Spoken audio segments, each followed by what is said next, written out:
नमस्कार दोस्तों, स्वागत है आपका हमारे YouTube channel learn English with KP sir में।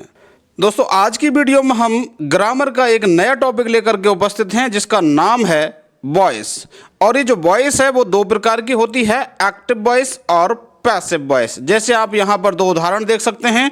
एक सेंटेंस है आपका राम किल्ड रावण, ये तो है आपका एक्टिव वॉइस का सेंटेंस। और अगला है Ravan was killed by Ram, ये जो सेंटेंस है आपका पैसिव वॉइस का है। अब यहाँ पर आपका ये सेंटेंस राम किल्ड रावण, अब इसमें और इसमें अंतर क्या आ गया, यहाँ पर ये वॉज एक्स्ट्रा आ गया, यहाँ पर ये बाई एक्स्ट्रा आ गया, ये राम उठ करके यहाँ आ गया, रावण उठ करके यहाँ आ गया। तो ये सारे परिवर्तन आए कैसे, इसके कुछ दो तीन नियम हैं, उन नियमों को जानते हैं पहले, यानी हम एक्टिव वॉइस से पैसिव वॉइस में चेंज करना सीखते हैं। तो आइए वीडियो को शुरू करते हैं और देखते हैं इसके नियम क्या हैं। लेकिन आपसे एक निवेदन रहेगा, यदि आप हमारे चैनल पर नए हैं और आपने चैनल को सब्सक्राइब नहीं कर रखा है तो प्लीज़ इस चैनल को एक बार सब्सक्राइब कर लो, ताकि हमारी जो आगामी वीडियोज़ हैं वो भी आप तक पहुँचती रहें। तो इसके नियमों की बात करते हैं। इसमें आपको चार बातों का ध्यान रखना है साथियों। कोई भी सेंटेंस होता है उसमें सब्जेक्ट होता है, वर्ब होती है, ऑब्जेक्ट होता है, इसके अलावा कुछ अदर चीज़ें भी होती हैं। तो आपको क्या करना है, उसमें से सबसे पहले क्या काम करना है, एक काम तो कि ऑब्जेक्ट को ढूंढना है और उस ऑब्जेक्ट को क्या बना देना है, सब्जेक्ट बना देना है। यानी कि ऑब्जेक्ट को ऑब्जेक्ट की जगह से उठा करके सब्जेक्ट की जगह पर लगा देना है। अगला जो काम आपको करना है, उपयुक्त हेल्पिंग वर्ब लगानी है। अभी कैसे लगाते हैं देखेंगे। और जब आप एक्टिव वॉइस से पैसिव वॉइस बनाएंगे तो हमेशा ही वर्ब की थर्ड फॉर्म लगानी है। चाहे एक्टिव वॉइस के सेंटेंस में वर्ब की कोई भी फॉर्म है, लेकिन पैसिव वॉइस में आपको थर्ड फॉर्म लगानी है।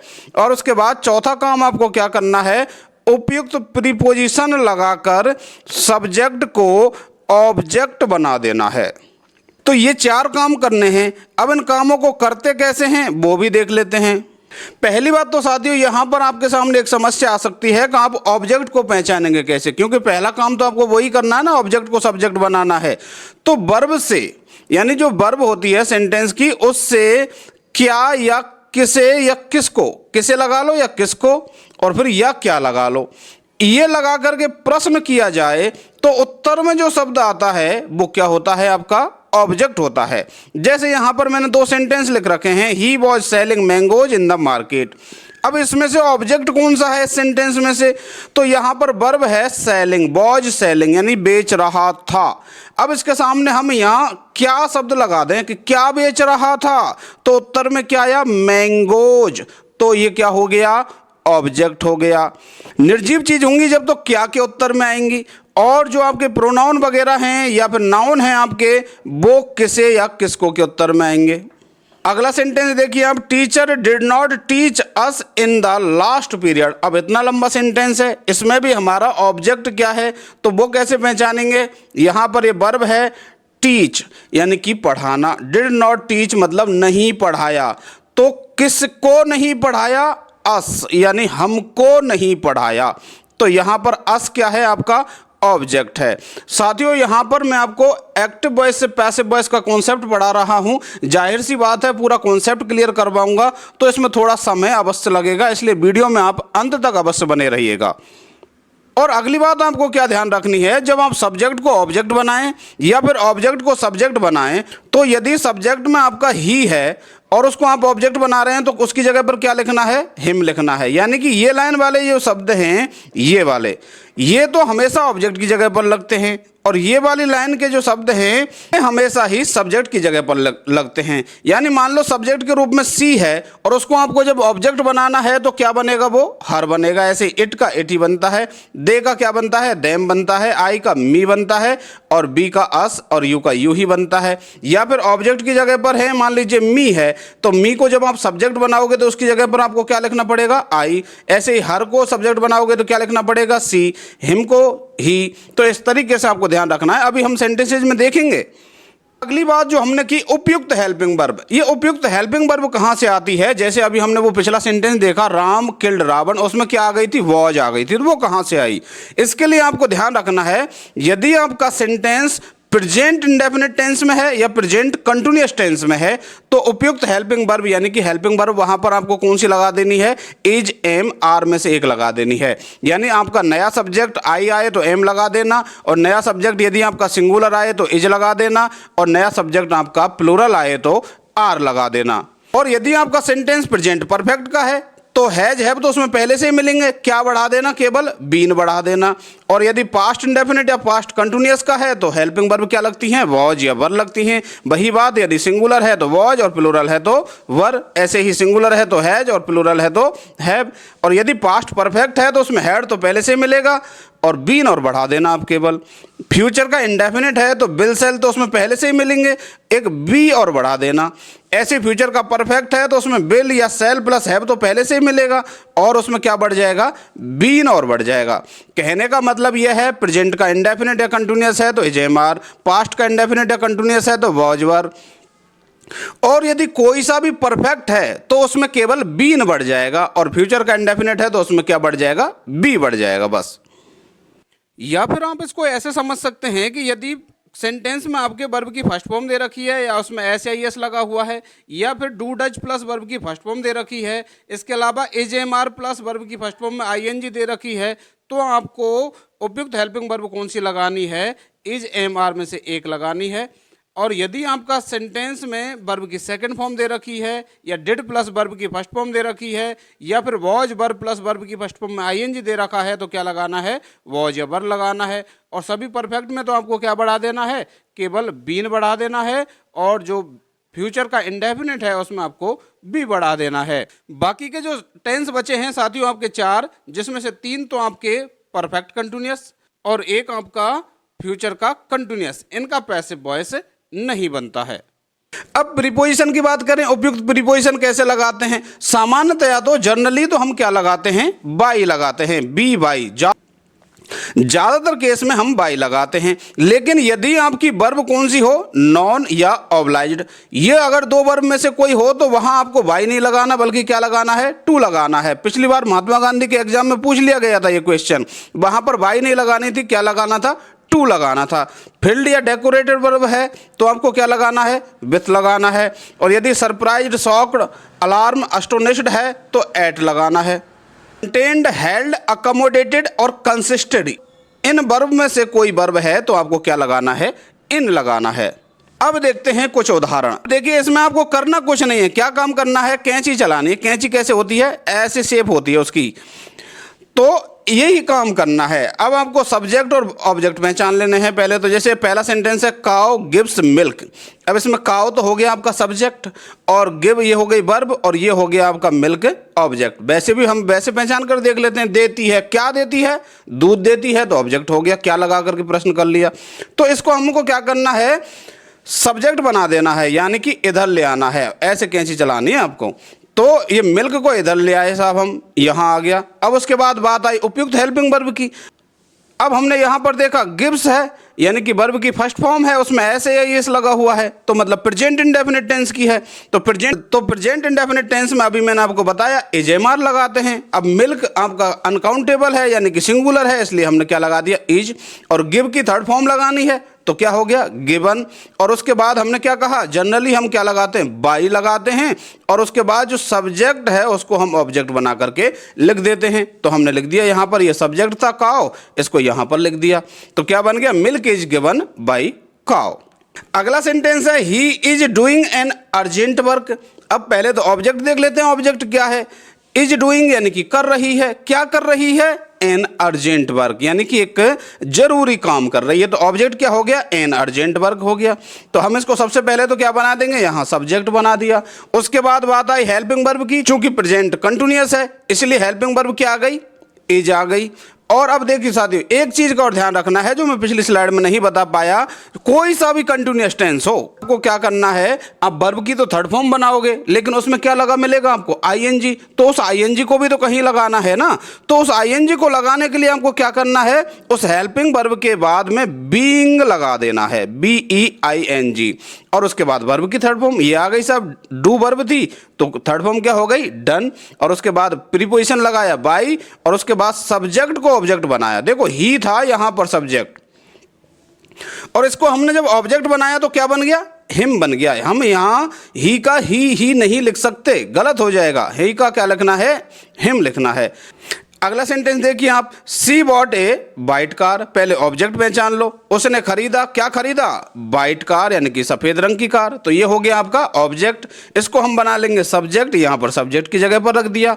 अब बात आई उपयुक्त हेल्पिंग वर्ब की। अब यहाँ पर वर्ब कौन सी है, बॉट, जो कि बाई की सेकंड फॉर्म है यानी कि पास्ट इंडेफिनिट है। और पास्ट इंडेफिनिट और पास्ट कंटिन्यूअस की उपयुक्त हेल्पिंग वर्ब वॉज या वर हैं। अब चूंकि ए वाइट कार है, सिंगुलर है, इसलिए हमने क्या लगा दिया, वॉज। और बॉट की जो थर्ड फॉर्म है वो भी क्या होती है, बॉट ही होती है, यानी कि बाई की थर्ड फॉर्म भी क्या होती है, बॉट। और उसके बाद में हमने क्या लगाया, बाई। और उसके बाद में सी का हमने ऑब्जेक्ट बनाया तो क्या बन गया, हर बन गया। अगला सेंटेंस देखिए आप, सी हैज ईटन 3 मैंगोज सो फार।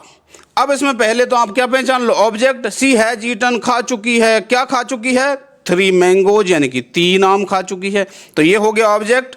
अब इसको आपने क्या बना दिया, सब्जेक्ट।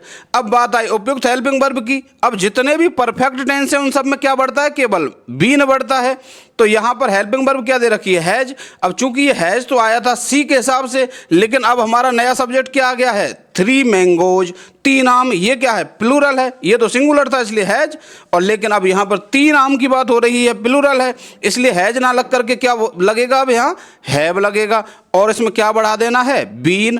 और वर्ब की थर्ड फॉर्म तो यहाँ पर आपको पहले से ही मिलेगी जितने भी परफेक्ट टेंस हैं उनमें। तो यहाँ पर ईटन, और जो बच रहा है उसको लिख दिया हमने सो फार, और उसके बाद में बाई लगाया।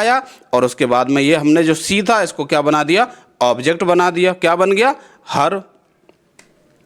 अगला सेंटेंस आप देखिए, they will by a house in Jaipur. वो जयपुर में एक घर खरीदेंगे। पहले आप ऑब्जेक्ट पहचान लो, खरीदेंगे, क्या खरीदेंगे, ए हाउस यानी कि एक घर खरीदेंगे। तो ये आपका ऑब्जेक्ट हो गया। तो ऑब्जेक्ट को हमने लिखा यहाँ पर सब्जेक्ट की जगह पर। उसके बाद में इसकी हेल्पिंग वर्ब। अब जो देखिए यहाँ पर विल प्लस वर्ब की फर्स्ट फॉर्म है यानी कि फ्यूचर इंडेफिनिट टेंस है। और फ्यूचर इंडेफिनिट टेंस की उपयुक्त हेल्पिंग वर्ब में आपको क्या बताया था, अभी विल या सेल में से एक तो रहेगा ही और बी बढ़ जाएगा। तो यहाँ पर ये हाउस के साथ में विल और ये बी बढ़ा दिया हमने। और बाई की जो थर्ड फॉर्म है वो क्या आ गई, बॉट आ गई। जो बाकी बचा हुआ है इन द जयपुर ये लिख दिया। अब इसके अलावा एक चीज़ का और ध्यान रखना है, यहाँ पर ये जो दे था मैंने इसको कहाँ लिखा हुआ है, कोष्टक में लिखा हुआ है। तो साथियों दे के मामले में और अभी कुछ और सब्जेक्ट हैं उनको हम जनरली लिखते नहीं हैं ऑब्जेक्ट बना करके, दे। और इसके अलावा कुछ हैं, अगली स्लाइड में बताता हूं आपको। अगला सेंटेंस देखिए आप, someone had made a hole in the fence. ये क्वेश्चन पिछले MGGS के एग्जाम में पूछा भी जा चुका है। अब इसका यहाँ पे पहले तो ऑब्जेक्ट देखिए क्या है, हैड मेड बना चुके थे, क्या बना चुके थे, ए होल यानी कि एक छेद। तो ये ऑब्जेक्ट हो गया। हमने सबसे पहले इसी को क्या बना दिया, सब्जेक्ट बना दिया, तो ए होल। उसके बाद में हेल्पिंग वर्ब हैड तो यहाँ पर दे ही रखी है, परफेक्ट है। और क्या बढ़ा देंगे हम यहाँ पर, बीन बढ़ा दिया। वर्ब की थर्ड फॉर्म भी पहले से ही दे रखी है, मेड। तो ए होल हैड बीन मेड। उसके बाद में बच रहा क्या है, इन द फेंस, इसको लिख दिया हमने इन द फेंस। और उसके बाद में यहाँ पर जो बाई लगा करके हम सब्जेक्ट को लिखते थे वो हमने नहीं लिखा है। अब क्यों नहीं लिखा है साथियों, उसका जवाब आप देखिए। यहाँ पर कुछ शब्द हैं, someone, somebody, something, no one, nobody, nothing, और एनीवन, एनीबडी, एनीथिंग, और पीपल और दे। यानी कि वन जिन शब्दों में लगा हुआ है या बड़ी जिन शब्दों में लगा हुआ है वो, और इसके अलावा पीपल और दे, ये यदि एक्टिव वॉइस के सेंटेंस में सब्जेक्ट हैं तो इनको हम पैसिव वॉइस में ऑब्जेक्ट बना करके नहीं लिखते हैं। इस बात का आपको ध्यान रखना है। जैसा अभी हमने यहाँ पर किया था ना, ये जो संबंध है इसको यहाँ पर नहीं लिखा।